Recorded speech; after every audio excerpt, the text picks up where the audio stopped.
สบายดีจ้าพี่น้องหลักทายสบายดีมือวันหยังเปิดมือมือนี้วันหยังไม่ยืนมีผิดดิ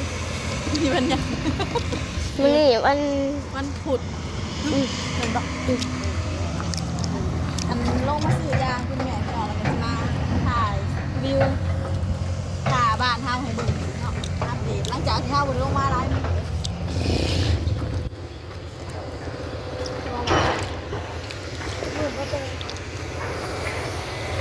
บ่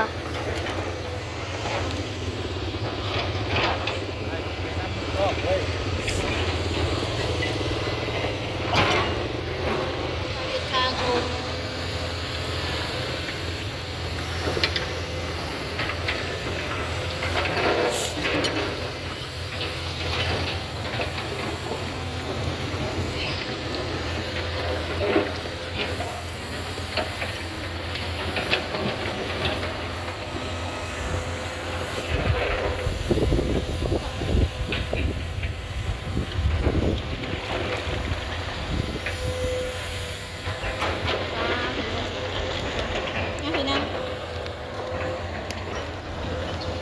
ถ่าบ้านเฮาพี่น้อง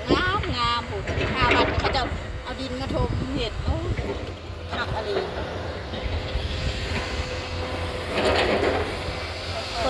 กดสูง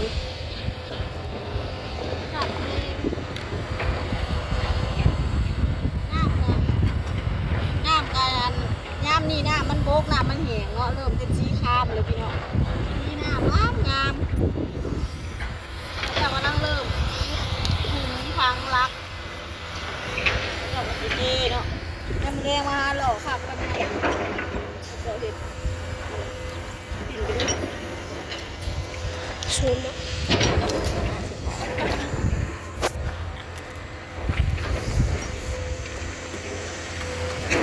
คักกะลีถ่าวัดแล้วคุณอ่ะเป็นอืดพี่น้องเอ้ยอันนี้ถ่าเขาจะเสียทางลงเนาะแม่เขาจะสีเทวหรือจังไรบุโอ้เขาจะกำลังเห็ดอยู่หลุมเพราะว่าเขาจะสีไปเห็ดอยู่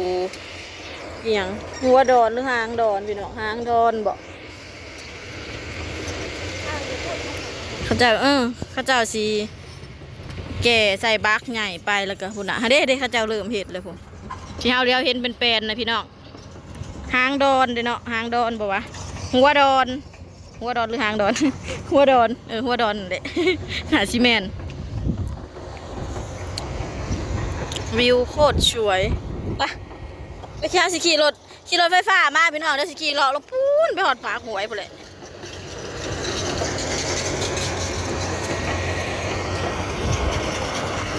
เขาจะถมบักหลายๆสัตว์เนาะบักสูงคูณขึ้นมาบักสูงพี่น้องผูกนี่แกผูกไปหากระแป้งกระปูหินบอกเขาจะนะน้ำอยู่น้ำคลองนะอยู่ในแม่น้ำคลองนะพี่น้องมันสีส้นอยู่น้ำหินอยู่หลุมหาง่ายเอามากินกับตำบักหุ่งกินดิบกินซุกก็ได้กระแป้งมันสิคือกระปูนี่แหละแต่ว่ามันรสชาติต่างกันเนาะมันสิตัวน้อยๆย่ามนี่ก็มันไข่ลืมตากล้องสบายดีหรือยังตากล้องใบเตยตากล้องน้องนี่ผู้รถจกกระเจ้าลงไป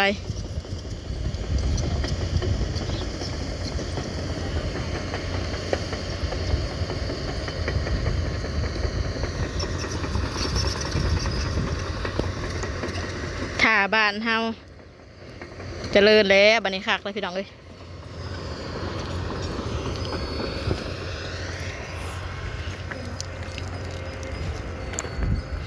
ปั่นขนมกันอีกบัดมื้อนี้กะบ่ได้ไปไสพี่น้องเอ้ยอยู่เผาคุณแม่คือเก่าคือเดิมเนาะเพิ่นมีอาการเมื่อคืนนี้ความดันเพิ่นจะขึ้นเนาะกินยาเพิ่นจะลงโพดเมื่อคืนนี้ก็แม่นได้ห้ามกันส่งโรงพยาบาลอีกคืนนี้นะมื้อนี้ก็เลยบ่ได้ไปทางใดเนาะว่าสิมีเขา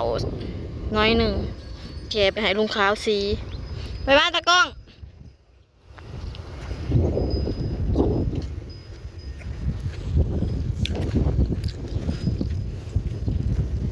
ลงมาซื้อยา เ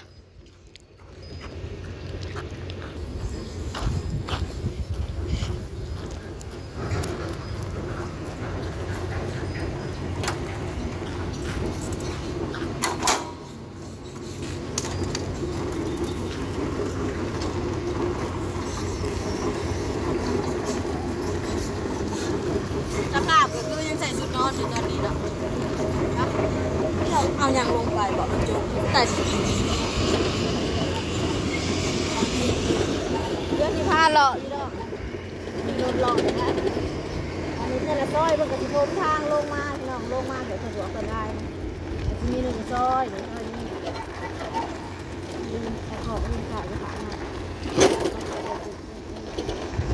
พาพี่น้องเลาะดูโอ้เลาะเป็นทางซอยซอยซอยน้อง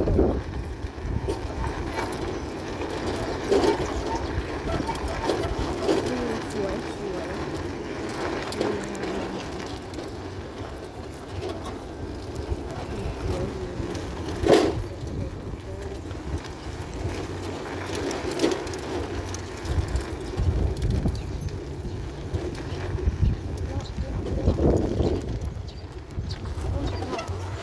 พอดีจะงาน ลงนะ ลงนะคะตัวอย่างนี่อยู่ว่าซักเลยเดี๋ยวนี้มาสิดูมาทางนี้ก็สิพอดีชอดกับอันปากหัวพี่น้องก็สิเห็นครัวเนาะเฮาบ่ได้ขี่รถไปหอดพุ่นแม่ลูกอมได้ไหมขนมนะบอนเขาเจ้าเฮ็ดนะอันนี้เป็นแฟนนะท่านหมอเอาให้พอดีสุดถ่าบ้านพี่น้องเขาเจ้าเฮ็ดนะ เห็ดโคตรวายอะไรคุณคือผม อยู่พุ่นก็จะเอากระขามไปดิเพื่อสิแก่ใส่เรือไปเนาะทางพุ่นนะพี่น้องนี่ก็สิเป็นห้องบ้านเฮาเขาอยู่อันเรียบริมโค้งเนาะใบบักขี้หูดบ่อันนี้หรือใบหยังคืองามแท้ก็สิเป็นบ้านเฮือนแคมคลองง่อยแต่พังคลองเลยแต่เก่านะพี่น้องบัดนี้เขาจะถมขี้ดินออกมาคักปานยังโอ้นั่นน่ะเขาจะปลูกมัสลีในหลุมแล้วงามๆไปขึ้นเมื่อเดี๋ยวสิให้ส้มบรรยากาศระหว่างทางพี่น้อง ตะกองเราก็สิขี่รถเลาะไปเลาะมา นี่ทางซอยตัวนี้ก็ลงมาหอดเราก็สิกลับแล้วมันลงงานหลายมื้อเลยพี่น้องเมื่อคืนนี้เนาะไอ้บ้างว่าสิมาอยู่ไอ้บ้างรอสิมาอันเรื่องกระแปงพอดีอีแม่บ่สำบายโทรน้ำเพิ่นพอดีเพิ่นหาก็ลงมาหอด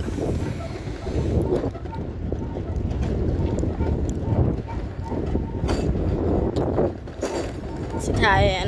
บรรยากาศบ้านเฮือนทางซอยแต่ละซอยในบ้านเฮาพี่น้องจึงเอาชี้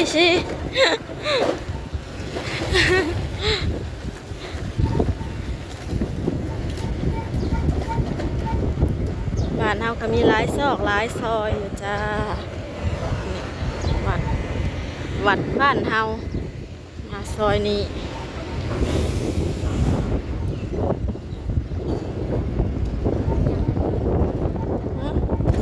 ไม่ใช่ทุ่งเหรอทุ่ง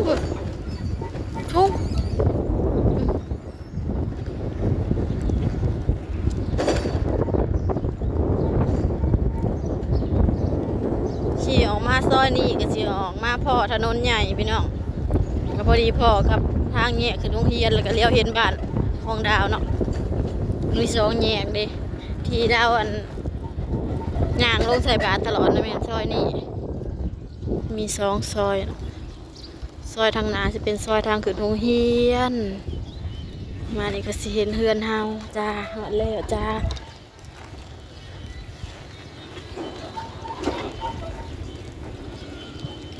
เฮือนเฮาก็หกมากเลย